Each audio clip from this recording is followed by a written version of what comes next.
안녕하세요. 행운 멘토 나비쌤입니다. 오늘은 제 속 깊은 이야기를 해볼까 합니다.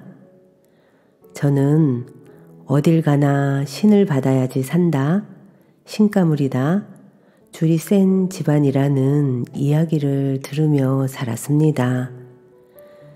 제가 이것에 대한 명확한 깨달음이 없을 때에는 그런 말을 들을 때마다 늘 불안하고 휘청거렸습니다. 정말 그것 때문에 사업이 실패하고 가족들에게 일이 생기는 걸까 싶어서 신용불량자인 상태에서도 굿도 하고 좋다는 것은 다 해봤습니다. 그렇게 해서 나아지면 좋으련만 별로 나아지지 않았고 신을 받아야지만 한다는 말뿐이었습니다. 저는 이대로 끌려다닐 수 없어 정체를 알고 싶었습니다. 그래서 108배, 1000배, 3000배 등 절 수행을 하고 염불, 참선, 명상 등 불교 수행을 열심히 했습니다. 그리고 영성에 관한 책을 마구잡이로 읽었습니다. 그런 시간을 보내고 나니 이젠 나름 답을 조금 찾았습니다. 우리 행운아 분들 중에도 저와 같은 어려움과 괴로움에 빠진 분들이 많이 계신 것 같은데요. 오늘의 영상이 도움 되시길 바랍니다. 지금부터 신가물의 특징 5가지를 먼저 살펴볼게요. 특징 첫 번째, 감정 기복이 심합니다. 극과 극의 감정 기복 때문에 곤란할 때가 많습니다. 안 좋아질 일도 아닌데 확 기분이 안 좋아지고 좋아할 일도 아닌데 혼자서만 좋아라 합니다. 롤러코스터처럼 오르락 내리락 하는 거죠. 사람들하고도 정도 넘치고 잘 어울리는 면도 있지만 반대로 은둔하면서 사람을 거부하는 면도 강하게 있습니다. 특징 두 번째, 대인관계에서 구설, 모함, 배신이 뒤따릅니다. 신가물인 분들은 목소리가 굉장히 크거나 자기 주장이 강하고 또한 인정 욕구도 강합니다. 어딜 가나 튀고 사람들에게도 먼저 알아서 잘해줍니다.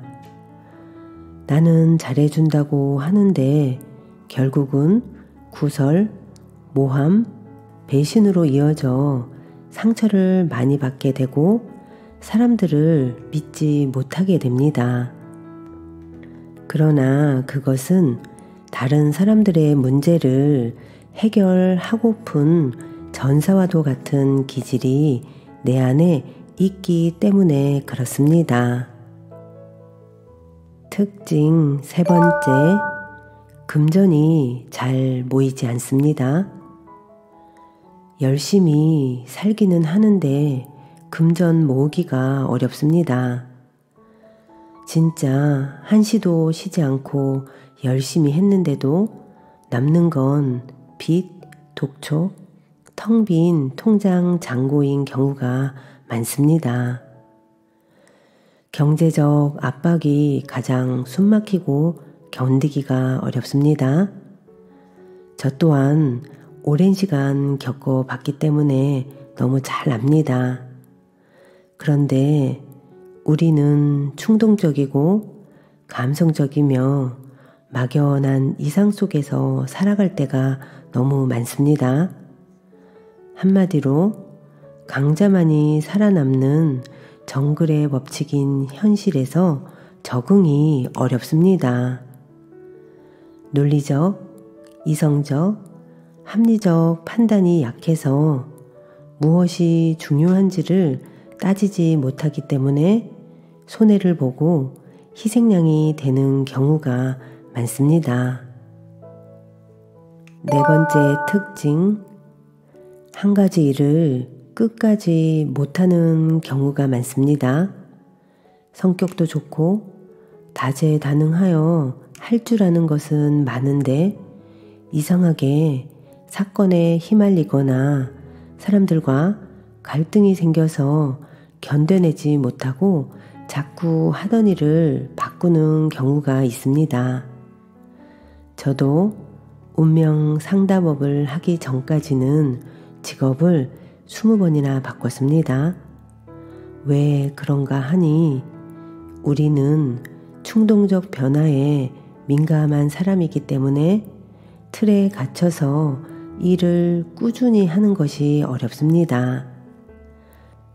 충동적이라는 것은 자기의 감정을 알아차리지 못하고 그 감정에 휘말려 감정적 폭발을 하는 것을 말합니다. 즉, 스스로를 컨트롤하지 못합니다. 그러다 보니 조직에서는 마찰이 많이 생기게 되고 어쩔 수 없이 이동하는 변화가 자주 생기게 됩니다. 다섯 번째 특징, 공간, 사람, 물건 등 외부의 영향을 받습니다. 새로운 장소를 갔다 오면 몸이 안 좋거나 며칠 앓아 눕거나 또는 새로운 사람을 만나면 몸의 컨디션이 안 좋아지는 경우를 겪습니다. 이런 특성을 엠파스, 즉 초민감자라고 부르기도 합니다. 엠파스는 다른 사람들의 감정을 쉽게 느끼고 공감을 잘합니다. 그래서 말하지 않아도 상대의 상태를 잘 알아차립니다. 그만큼 감정체가 열려 있고 감각이 발달된 사람입니다. 성숙한 영혼을 가졌기 때문에 이런 특별한 능력을 가진 것입니다. 그러나 이런 감각체를 올바르게 컨트롤할 수 있는 내면의 힘, 즉 깨달음이 있어야 제대로 발현할 수 있게 됩니다. 그래서 해결 방법을 크게 3가지 말씀드리겠습니다. 해결 방법 첫 번째, 망상과 번뇌를 알아차리고 긍정적으로 마음 챙김을 해야 합니다. 분명히 영적인 영역과 직관이 발달한 것은 맞습니다. 하지만 이것이 제대로 발현되지 않으면 오히려 독이 될 수도 있습니다. 사람을 도우며 인정받고자 하는 전사의 기질과 뭐든 해주고 싶은 마법사의 기질을 긍정적으로 발현한다면 많은 사람의 스승이나 멘토가 될 수 있겠으나 부정적으로 발현된다면 사기꾼이나 사회적 비난을 면치 못하는 사이비 종교 교주가 될 수도 있습니다. 알아차림과 마음 챙김으로 현재에 머물러야 합니다. 해결 방법 두 번째, 내면 아이를 꼭 치유해야 합니다.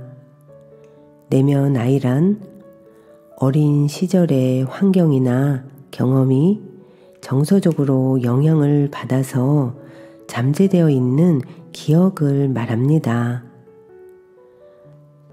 신병으로 고통받는 분들을 살펴보면 어린 시절에 부모님의 무관심, 학대, 폭력 등 마음의 상처를 안고 살아가시는 분들이 참 많습니다. 이 마음의 상처를 제대로 치유하지 않고 신을 받는다고 해서 해결되지 않습니다. 내 안에 사랑의 씨앗이 고통받고 있는데 사랑을 전하는 열매를 맺을 수 있을까요? 내면의 상처가 문제되지는 않습니다. 하지만 그 상처를 제대로 치유하지 않고 무작정 신을 받는 것만으로는 해결되지 않는다는 뜻입니다. 그 순간은 해결되는 듯 하지만 결국엔 그 그림자가 생기기 마련입니다. 그 그림자들은 부정적인 씨앗이 되어서 세상의 순리를 어긋나게 할 수도 있습니다. 나를 먼저 알고 나 자신을 사랑해야 다른 사람을 사랑하고 공감할 수 있게 되는 겁니다. 해결 방법 세 번째, 제대로 된 영성 지능을 키워야 합니다. 우리는 직관과 영성 지능이 높은 채로 태어난 축복받은 사람입니다. 영성 지능이란 큰 그림, 즉 우주적인 관점에서 인간으로서의 한 역할임을 알고 세상과 조화로움을 추구하는 능력을 말하는데요. 그래서 수행을 통해 세상의 이치를 터득하고 자연의 변화를 받아들이며 조화를 이루려고 노력했던 사람들입니다. 그러나 어느 순간부터 눈이 어두워져 원래의 사명을 잊고 살아가고 있습니다. 이제 다시 내면의 치유를 통해서 내면의 영성 지능을 일깨워 보세요. 세상에 도움이 되고자 했던 전사의 기질과 뭐든 해주고픈 마법사의 기질로 다시 태어나 세상 속에서 조화롭게 균형을 맞추는 역할을 제대로 해내시기를 바라겠습니다. 오늘도 함께 해주셔서 감사합니다. 사랑합니다. 우리는 하나입니다.